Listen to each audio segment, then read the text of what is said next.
Hi guys, this is Ray Del Sol, and we are being joined once again with George Navarro from A Trucker's Life. Hi George, Hello, everybody.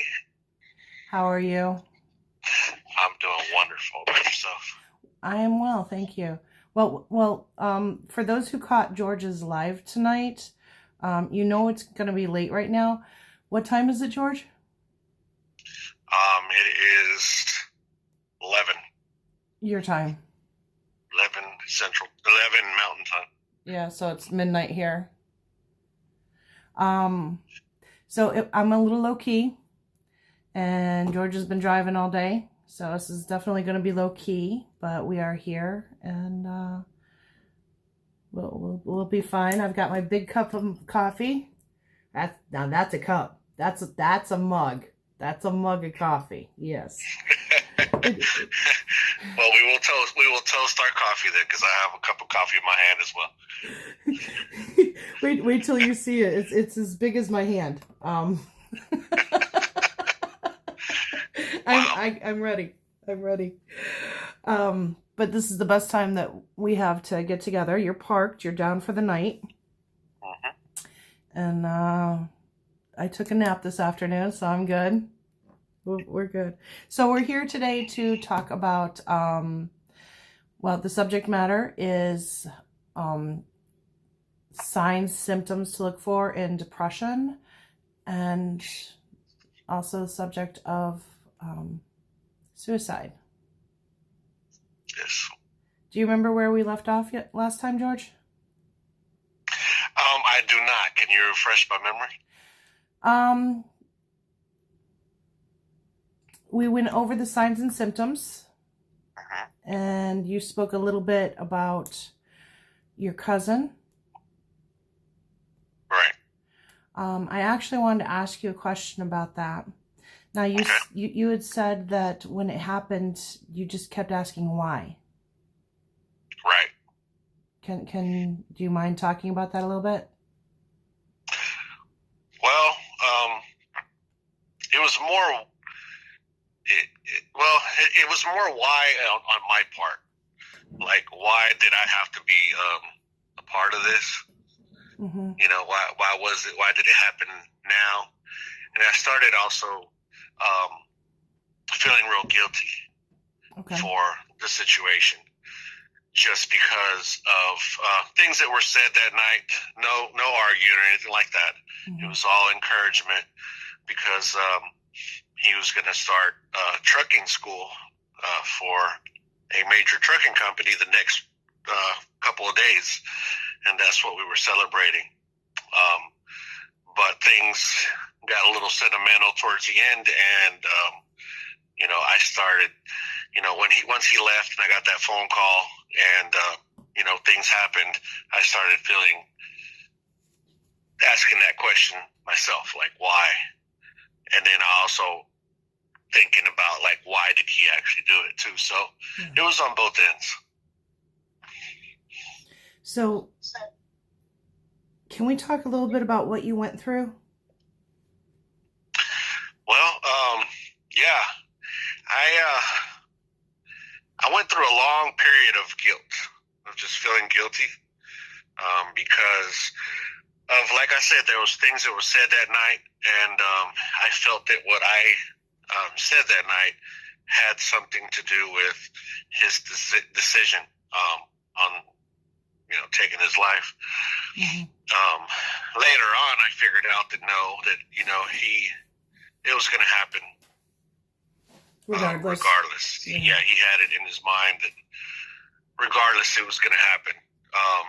But nonetheless, even to this day, I still feel a little bit of guilt, but it's going away little by little. And that's one of the things I talk about on my channel that I've talked about before, is that him doing that, in reality, I've learned to accept that it was something positive at the end of the day, because I'm putting the awareness out there, and there's so many more people that could actually find help and we could save other people's lives with him sacrificing his life. We could be saving hundreds and thousands of lives once this thing gets even bigger and bigger. So there's a silver lining in the situation, but at the same time, of course, it's devastating that I lost somebody that was so special to me and my family. So you took a heartbreak and a terrible situation, and you turned it into something positive. Yes, which was your. But it wasn't. It wasn't something that it was like overnight. I mean, it took a long time for me to realize that, and just thinking about things, and then a lot of it had to do with yours and my conversation throughout all these days. The time that we've been talking on the phone, and you have helped me open my eyes to certain things, and then I just had that something that just came into my mind that just one day that I realized, and I was like, thank you, God. I got the message, and it was something that just out of the blue, it just popped into my head that's the reason. Like, this was the reason why these things happened, and yeah.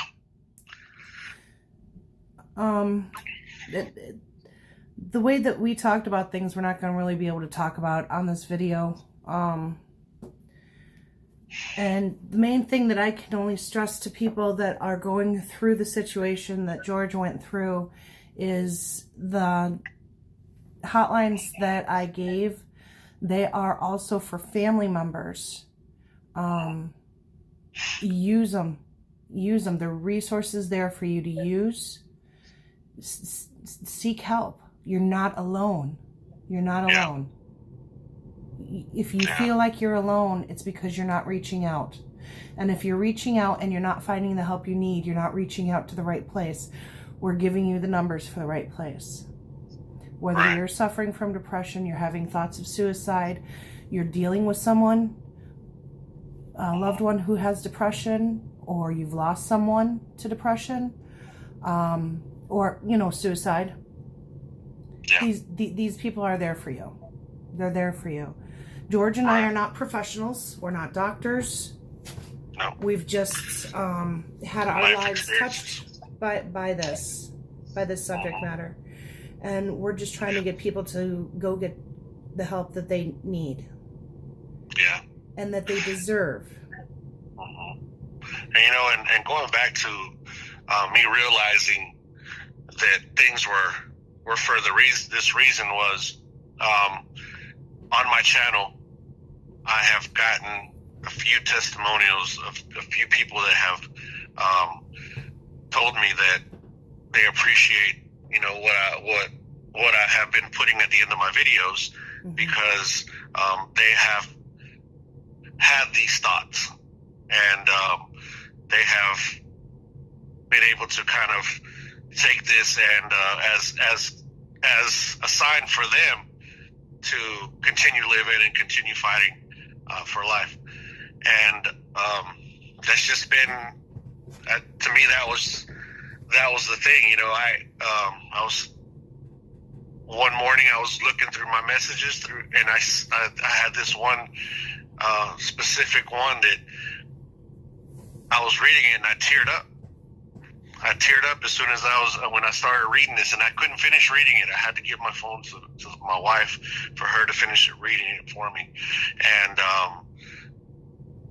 it was overwhelming to me, but at the same time, it was a sign that it's working. Whatever it's going on, it's working. And I've had a lot of other people saying that they wish they would have had something like this back whenever, they lost one of their loved ones to suicide. Yeah. So it's just it's been an amazing ride, but we're here just to kind of understand what to look for and how we can help. I mean, that's it. Now, it is a statistical fact that men are at a higher risk of committing suicide than women. And I personally believe that that's not because they suffer from depression or any other condition that would lead to this. I believe that it's because they will not get the help. Because of the macho persona. The macho persona. Yeah, I see that. Do you think that, in your personal opinion, if you knew, say, one of your followers on YouTube came to you and said, you know, man, it's been rough, would you think any less of him if he went and sought help? Oh, no. Not at all. Not at all. Personally, I think it's the brave thing to do. Yeah, I would be proud. I would be extremely happy and proud that they're realizing what's going on and they're going out to get help. Yeah, for sure. Now, I want to get back to your cousin. I want people to understand that have never went through it, been on that side of it, how it affected you. You obviously lost a close loved one. You went through mourning. Yeah. And you went through guilt. Yeah. Can you tell me a little bit about the experience? Well, I mean, it's a roller coaster ride because you start with mourning, right? You start with mourning and sadness that you lost that person, and then you go through anger. There's a stage of anger too, because why did you put me in this position? Why couldn't anybody else been in this position? Like, why did I have to witness this? You know, so you go through the stage of anger, then you go through the stage of understanding, which I think is going to be the longest stage of the whole thing, is the understanding. And, you know, that's the stage that I have been traveling through for a while now, is the whole understanding of you know, just what happened. So that's one thing, guys. It's very difficult to very difficult to see somebody go through this. And it's always, you see it on TV and you hear it on the news and, oh, that'll never happen to me. But whenever it gets placed right smack in your face, and it's reality and you actually get to live it, right? That's a moment where, you know, God slaps you in the face and say, here it is, deal with it. Right. What are you going to do about it? Are you going to go down the negative part? Are you going to be upset for the rest of your life and be mad at everybody? Or are you going to turn this into something positive? Right. And I've chosen to turn it into positive. Yes, I have my setbacks, but for the most part, we're pushing through. Right. When we met face to face, you had quite a bit of anger that was really starting to come to the surface. Did you realize how angry you actually were before that? No. Definitely not. I mean, that's why, you know, being able to have a friend that can understand everything and that can help you understand things has helped me tremendously. Like, you know, our relationship, yours and mine, and you were able to tell me, you told me, dude, you have these anger problems and you need to figure it out. And you were there, you know, you've been there by my side helping me figure these things out. So, at first I didn't realize it until it was put in my face, and now, like, yeah, it's true. I do need to deal with this. Do you think that the emotions that you were experiencing that were being exhibited and you didn't even realize that they were coming through, do you think that your children picked up on that? Oh yeah, everybody around me picked up on that. It was I was in a very toxic time of in my life, in my relationship at home, and my kids, just everything. Yeah. So yeah, definitely. So what I'm trying to get at here is that when you're going through a stressful period, it's not just affecting you. It's affecting everyone around you. Yes. And anyone that's going through depression, they're not really able to see that. Because you did go through a depression with it. Yes. The whys. That's always the big one, is the whys. Yeah. It's the unanswerable questions. Yep. And it's 100%. I mean, and that's the thing, guys. That's something that we want to. It's just like, Ray just said that our macho persona doesn't let this stuff come out, and that's something that I want you guys to see, to hear from me, and on my channel to see from me that it's not about that. It's not about being macho. It's about our family. It's about the people that care about us. We have to step up and quit being that person that, I'm too strong for this, and then I'm too. I should be able to handle this. Yeah. It's not. You can't. You definitely need a support group. Like your family. You need to go get professional help if it gets to that point. But the first part is accepting it. First part is accepting that you do have something going on. Yeah. So, I mean, guys, get the help. Get the help. I mean, there's definitely there's a lot of people out there that are willing to listen to you. You just have to open up. And, which is what I've done on my channel, what I've done with Ray, what I've done with my wife. I mean, it's just, I've opened up on a lot of levels. Right. You've come so far. You really have. I'm so proud of you. You have no idea, because I know it's not easy. I know it's not easy. It's a difficult thing to work through, and you're not done, and you know that, and it's going to be quite some time. And in all honesty, will you ever be done? It's right. You can't expect yourself to get over it. Okay? It doesn't work that way. No, because it's already been thrown in your face. So I mean, it's part of you now. This is part of me. Learning to live with it. Learning to live with it, which is a huge part of a mental illness. Learning to live with it, learning how to cope with it. You learn what your triggers are. You learn what's going to set you off, and you avoid those situations. You learn to look for warning signs. Just like I wanted to ask you, now please don't state what it said, because that could definitely be a trigger for someone, but I sent you a text earlier. And we have not discussed it. Okay. Do you know which one I'm talking about? No. What happened when I was younger? Oh, yes. Yeah. Did that affect you in any way? By reading that? Yeah.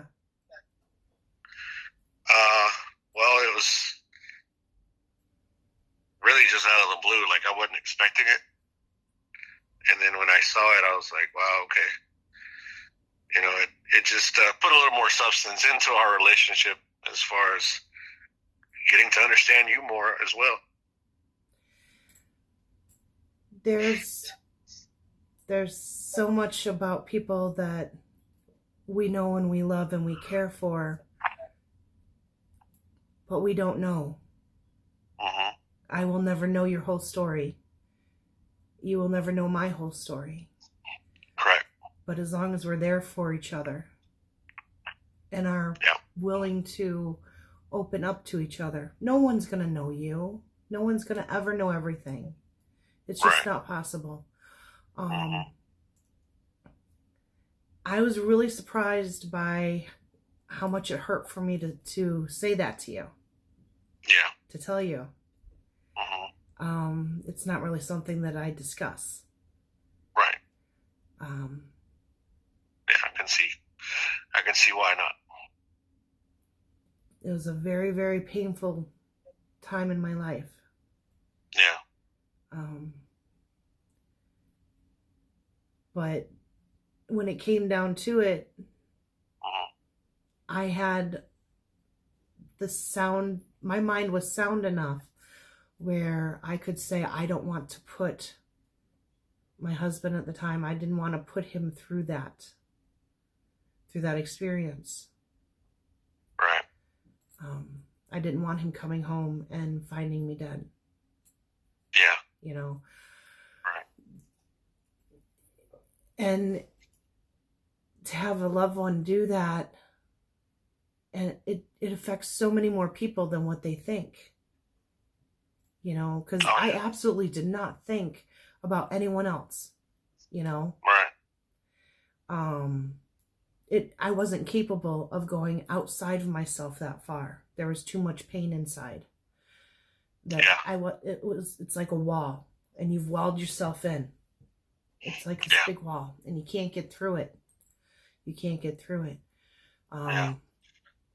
I'm glad you brought this up too, because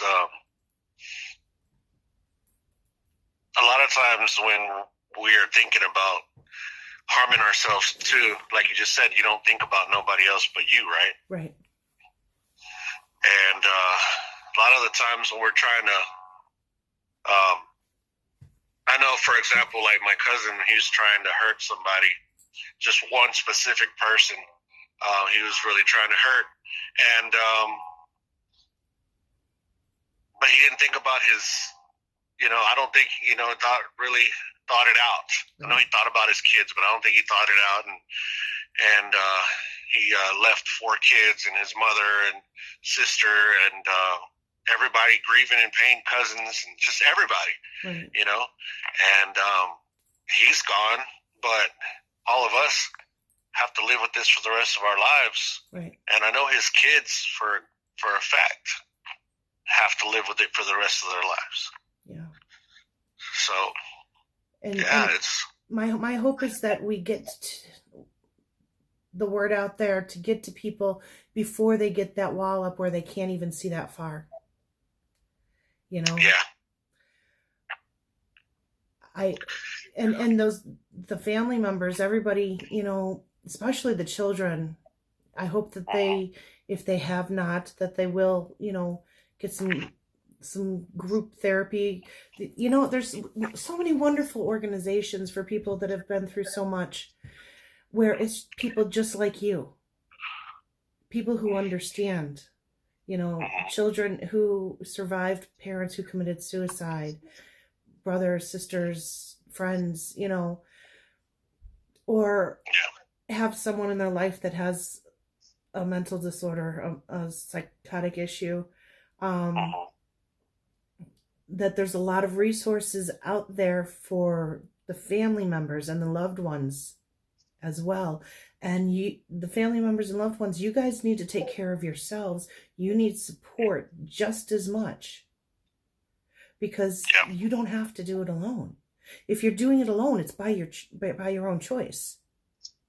These services, so many of them are free, that there's absolutely no excuse. You can do it online. You can do group chats, There's no excuse not to get the support that you need. That's your choice. Now that you have the information, it's your choice. Take advantage of the fact that there's people out there that are trying to extend their hand to you. Yep. All you have to do is open the door. That's it. And if you have children that have gone through anything like this, get them help. That's your responsibility as a parent, Help them. So many people don't realize that the help is even there. No. And that's sad that they don't know that. It's sad that people don't talk about this enough. Yep. For it to be common knowledge. Yeah. That's right. So reach out. It's there. There's help waiting. There's people that want to listen. Yep. And George, we are at 25 minutes already. Wow. I know. And no bubbles this time, guys.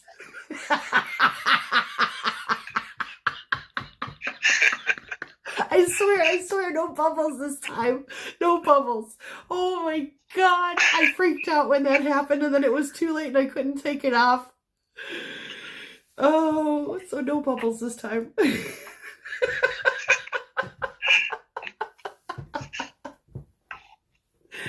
All right. Well, I'm going to let you go. Are you picking up or dropping off tomorrow? Dropping off. Dropping off? Okay. You're not heading into like Alabama, Tennessee. Where else? No, I'm in Arizona. I don't think good. I don't think they're in between here and Texas. Okay. Okay, because I know they got some rough weather going on right now. Yeah, no, not here. Beautiful. Okay, good. Yeah. Guys, don't forget to like, share, subscribe on this channel, Ray Del Sol. Don't forget to like, share, subscribe over at A Trucker's Life. Share the love, guys, and hopefully this is going to help you guys with something. Get the word out. Yep. All right. Well, that's going to be it for tonight. We're going to continue this conversation. If not before, at least in 1 week. Yes? Yes. Yes. Okay. Awesome. All right, guys. Have a great one. Remember, keep some shiny side up. Peace to you. Bye. Peace.